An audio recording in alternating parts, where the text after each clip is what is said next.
It's Tuesday night, so Tuesday afternoon is still looking pretty nice for us, but the rain chances pick up for the rest of the week, specifically on Thursday, looking at an 80% chance for us. I'm not saying it's going to be an all-out washout, but here's the timing for what we're seeing. It looks beautiful outside. It feels beautiful. Besides the wind, we've got plenty of sunshine, and the mums are full bloom behind me on campus right now.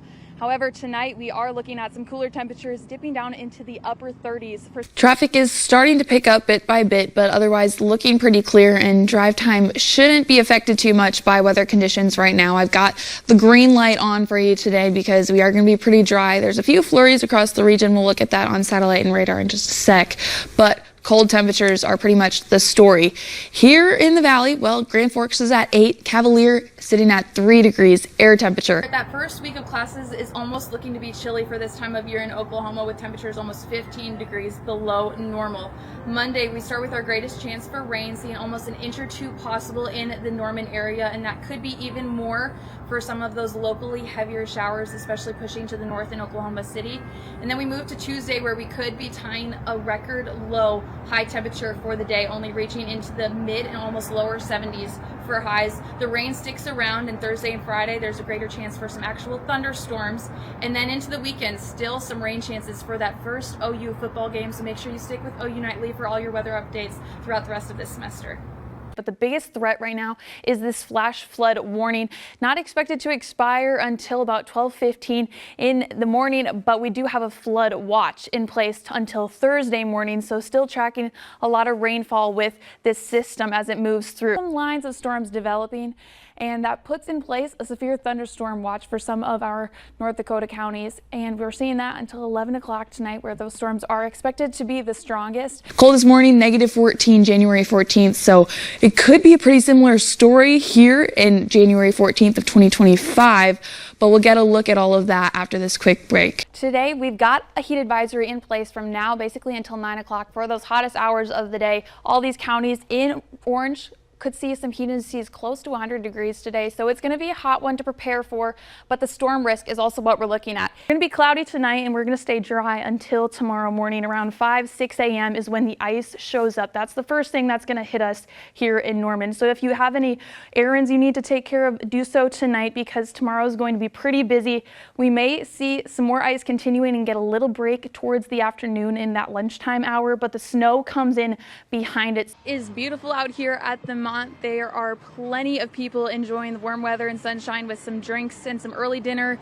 Look at current temperatures right now. Most of the state sitting in mid-70s. We've got another warm and muggy night on our hands with current temperatures sitting in the mid-70s, 76 here in Rochester. But you see the dew point, it's pretty close to the temperature at 71 right now. So that humidity is up, and I'm sure the bugs are out in pretty much all the places, but also making that hair feel like it's going to go poof. And tomorrow morning, I feel like it's going to be pretty similar. So we could have some patchy fog in some spots with warm temperatures and high humidity tomorrow. So just keep that in mind with your plans. But as of now, looking at satellite and radar, skies are clear. We've got a little bit of radar feedback, but I do think some of these are some little showers pushing off to the east. But otherwise, we've been dry for quite a while since those showers moved through this morning, and now we've started to get some high pressure to build in, and that's going to be the story for the next couple of days or so. So staying dry and sunny conditions as well. But what you can't see on satellite and radar is the smoke.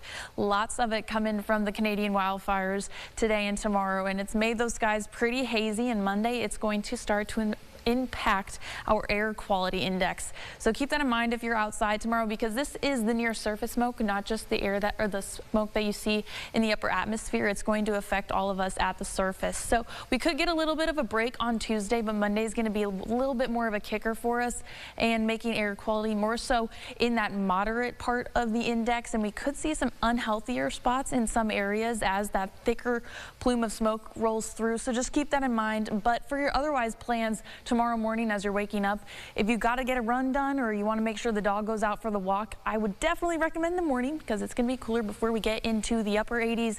Heat indices could be feeling more like 90, upper 90s for those temperatures, so definitely plan for that tomorrow. And another copy and paste day is probably expected for Tuesday as well. We'll see temperatures in the 90s Monday, and then as we roll through Tuesday, we could see a few more of those summer-like showers here or there and a few more clouds, but otherwise 90s once again. So hot days, heat indices higher.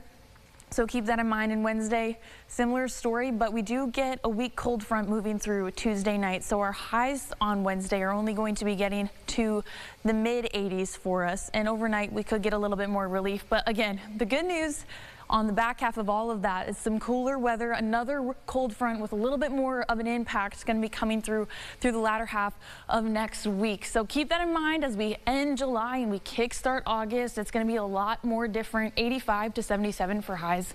Going to feel a lot different.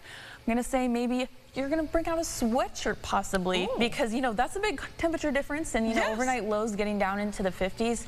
The AC is going to get a break. I might open my windows even. Absolutely. So it's going to feel a lot nicer out there. That's honestly those best moments in summer. I feel like we can throw on the light sweatshirt and still keep some shorts. Exactly. Is my favorite summertime outfit. It is the perfect combo. We're going to enjoy entering into August. Right. Still soaking up summer. Exactly. It'll just feel like a nicer summer. Exactly. Excellent. Well, thank you so much, Aidyn.